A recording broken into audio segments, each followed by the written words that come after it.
All right, let's get into it. We're talking about the book of Lamentations today. And honestly, this is one of the most emotionally raw books in the entire Bible.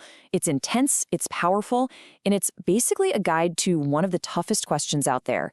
How can faith possibly survive when your world completely falls apart? And that really is the central question, isn't it? How do you find any shred of hope when everything you've ever known is just gone, reduced to ruins? This isn't just some ancient, abstract question. It's deeply, deeply human. And Lamentations offers a pretty surprising answer. So, to really get this book, you have to understand what caused it. We need to go back in time, to the event that sparked all this pain. We need to picture a city in ruins. The year is 586 BC, and the unthinkable happens. The massive Babylonian Empire rolls in and just completely obliterates Jerusalem. I mean, the city walls are torn down, their sacred temple, the very center of their universe, is burned to the ground. And the people, they're either killed or dragged off into exile. You have to understand, this wasn't just a military loss. This was the end of their nation, their culture, their entire way of life. So just try to imagine you're a survivor, standing in the smoldering ashes of your home. The devastation would trigger a huge spiritual crisis. The questions you see here are the ones tearing through everyone's minds. Why? Why did this happen? Has God completely abandoned us? Is this it? Is everything over? To make this unbelievable loss feel real and personal, the author uses this really powerful literary tool. Right away in the first chapter, the entire city of Jerusalem is described as a person, a grieving widow.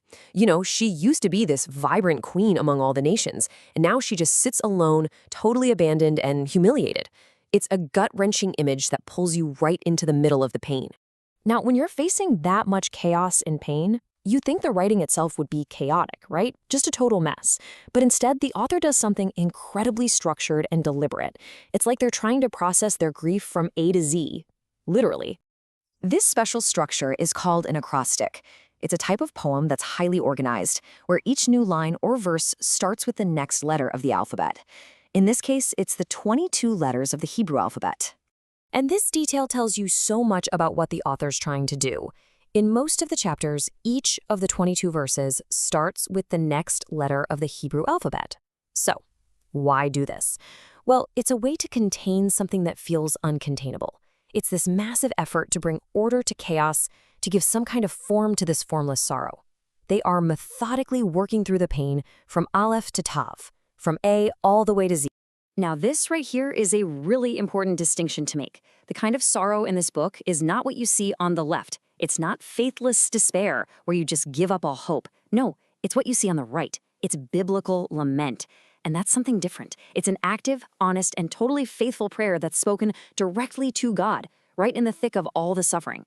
It's about being brutally honest about the pain without letting go of your faith. So all of this structured, honest sorrow is building towards something. And right in the dead center of these 5 poems, we hit this powerful climax. We find the theological and emotional core of the entire book, what you could call the heart of hope. So in chapter 3, the perspective suddenly shifts. The camera kind of zooms in. It's no longer the voice of the entire city crying out. It's the voice of one single person. And this person is at rock bottom. They're describing this feeling of being trapped in darkness, like their prayers are just hitting a wall, tasting nothing but bitterness and despair. It is the absolute lowest point. And then, from that deep, dark place, this incredible declaration of hope just bursts through. Let's just sit with this for a second. Because of the Lord's great love, we are not consumed, for his compassions never fail. They are new every morning. Great is your faithfulness. Wow. This isn't some cheap optimism. This is a defiant roar of faith from someone who is still sitting in the ruins. And that right there is the single most important idea in the entire book. The people are admitting that God's judgment is real and that they're experiencing it, but they are affirming that it does not cancel out his mercy. God's fundamental character of love and faithfulness is bigger than his judgment. So, why does this ancient book of poetry still matter? I mean, what can we today take away from this journey through sorrow and hope? Well, this slide breaks it down perfectly. First, the book teaches us about God's justice, that suffering isn't always random. Our choices have real consequences. But then it immediately balances that with God's compassion, reminding us that his mercy is never exhausted by our failures. It also shows us that grief is valid. Faith doesn't mean you have to silence your pain. Honest sorrow can be a form of worship. And finally, it gives us a model for hope that doesn't deny reality. True hope looks suffering right in the eye and still chooses to trust in God's character. So, the practical wisdom for us today is pretty clear. First, speak honestly to God when you're in pain. Don't pretend everything is fine if it's not. Second, we can own up to our failures without falling into a pit of despair. And third, we learn how to wait for restoration with humility, trusting that God will act in His time. And this is so important. Lamentations does not end with a neat little bow on top. There's no, and they all lived happily ever after. The final chapter is a prayer that just kind of hangs in the air, unresolved. Restore us to yourself, Lord. It's this raw, honest plea that reflects the reality of faith, which is that sometimes we have to wait in uncertainty, holding on to hope without actually seeing the solution yet. Which brings us to this final thought. The book makes this incredible promise that God's compassions are new every morning.